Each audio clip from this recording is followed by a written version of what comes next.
Here we are at the end of our journey through 600 years of music and how our instruments fitted into that, and how the instruments in some ways shaped the change of art and styles, and also how everything just changed in what people were doing, what they were eating, what they were wearing. Do you remember the pig fat in the wigs? I'm still feeling a bit like from that one.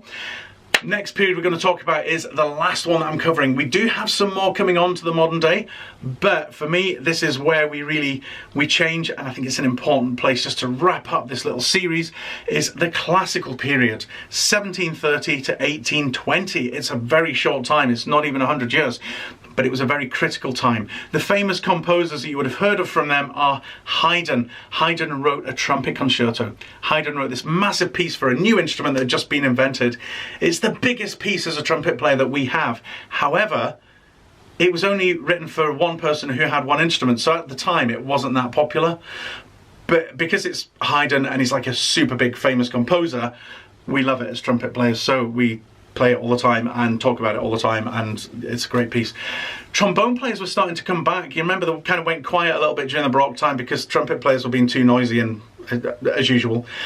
So they kind of went quiet. They're coming back now and demonstrating really like anything supernatural or scary that was happening. Trombone players were doing it. They really haven't changed, have they, since like 1700 all the way through to today. Still scary, terrifying instruments at times. Our other famous composers at the time were Mozart. Mozart loved his pranks. There's some fantastic stories all about Mozart and some fantastic podcasts if you want to know more about them, and you want to know more about the time when he sat on the emperor's knee and farted, go and have a listen to different podcasts. David Williams did a fantastic one and he tells you all about the craziness of Mozart. Beethoven as well. Beethoven was an absolutely fantastic composer, but he is the man who is responsible for our symphony orchestras being so big, and it's all because he was going deaf. Beethoven couldn't work out why he couldn't hear the instruments loud enough, and rather than thinking, okay, I'll just tell him to play louder, he thought, no, I don't need two trumpets, I need 4 trumpets. I don't need 2 French horns, I need 4 French horns. Them trombones, one's not enough, I need 3 trombones. I need more, just so I can hear it. So that's why our symphony orchestra today has usually 3 or 4 trumpets, 4 French horns, 3 trombones and a tuba. It's all because Beethoven was going deaf. So what else was going on at the time? Well, music stopped being for rich people because more people had money, because there was more factories, people had jobs and people had money, so people could afford to go out and entertain themselves. People could go to events and venues and do things. Isaac Newton, he defined gravity during this time. I'm trying to avoid the urge to saying, defying gravity. The Industrial Revolution happened. The French Revolution happened in 1787. In 1775, the battery was invented. That completely changed what we could do in the home. Napoleon was crowned emperor in 1804. In 1819, the very first steamship crossed the Atlantic. In 1821, Faraday invents the electrical engine and generator. Rabbie Burns was doing his poetry. He was going around talking strange Scottish dialects and stuff like that.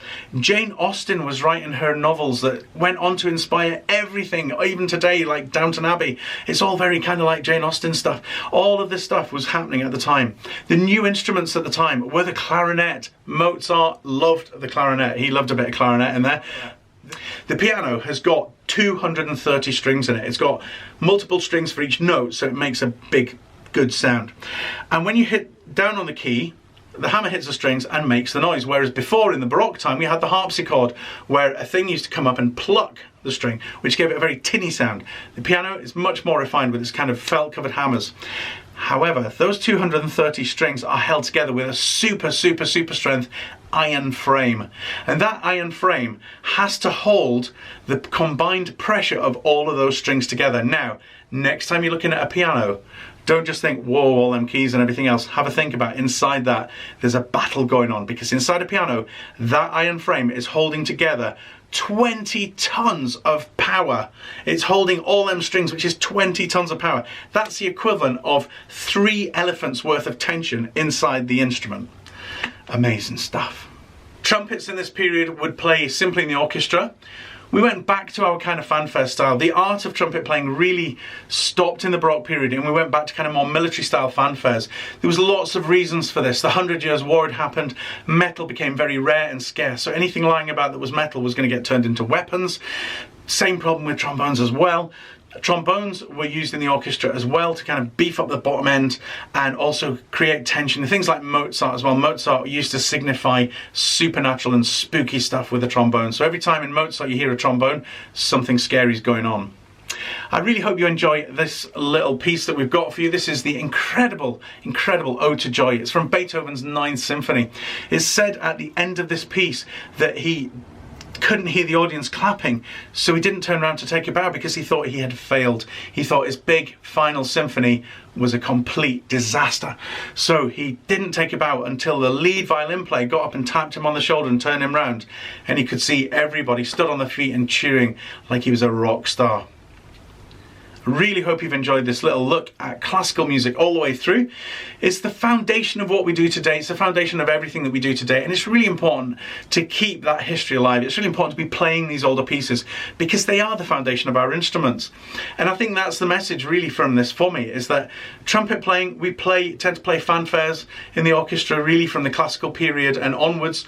It tends to be more kind of military stuff. Well, we saw how that developed when the trumpets first came in at the Renaissance time and played that piece Orfeo.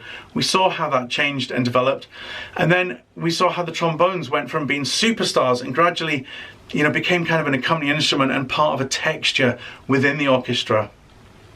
I hope you've enjoyed that. I hope it's been informative, and I hope it's been useful. Thanks very much for listening to me.